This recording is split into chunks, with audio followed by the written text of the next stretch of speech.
Abantu b'omu kitundu ky'ekayabwe nga begatiddwako abantu okuva mu bitundu bya Uganda ebyenjawulo bakedde kudduka misinde mu bunnabyalo egyategekeddwa eddwaliro ly'e Nkozi okusonda ensimbi ez'okuzimba woodi awannajjanjabirwa ng'abantu abagudde ku bubenje ku luguudo lw'e Masaka.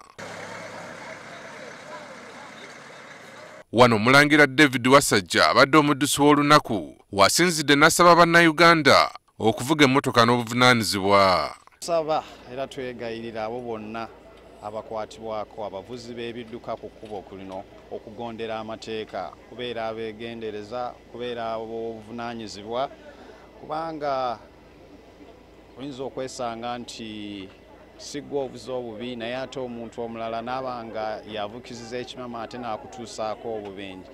Akulira eddwaliro lino Sister Maria Nakyanzi agamba nti balina okusomozebwa kw'amaanyi olw'obutaba na kifo kimalawo we bajjanjabira abagudde ku bubenje.